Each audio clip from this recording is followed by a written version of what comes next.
Months after giving birth, guards find a woman dead inside of a state prison cell. It happened in Northeast Georgia. That's right. And now the circumstances surrounding Shaquita Vaughn's death have nonprofit leaders concerned. 11 Alive's Gilad Malamed joining us now. So, Gilad, do we know what the cause of Vaughn's death is here? The Habersham County Deputy Coroner tells me the cause and manner of Shaquita Vaughn's death is undetermined. Based on the coroner's report, however, the executive director of Motherhood Beyond Bars feels Vaughn's death could have been prevented. The nonprofit's executive director, Amy Ard, says it was difficult for her to read the details in the report. Vaughn participated in the group's childbirth education class. Ard says she gave birth 6 months ago. The deputy coroner says he responded to Lee Arundel State Prison July 9th after a 911 call from the prison. His report says prison staff told him they checked on Vaughn at 10:08 a.m. and found her dead at 10:40. The deputy coroner arrived at 12:10 and believes Vaughn was dead for 2 to 4 hours. He says it's difficult to know for sure because of the cell's temperature and that humidity sped up decomposition.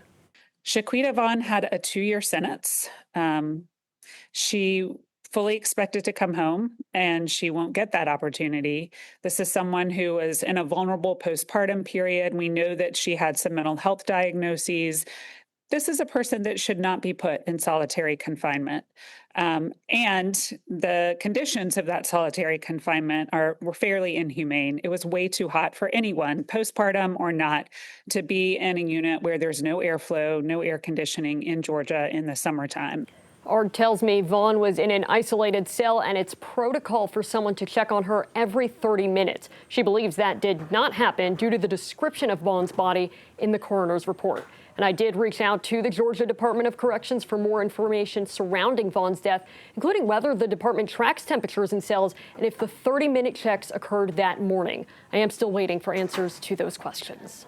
All right, Gilad, thank you so much for bringing that to us. Now, we do know in 2023, the Department of Corrections announced its plans to close or repurpose Lee Arundel State Prison and instead open a bigger and renovated women's prison.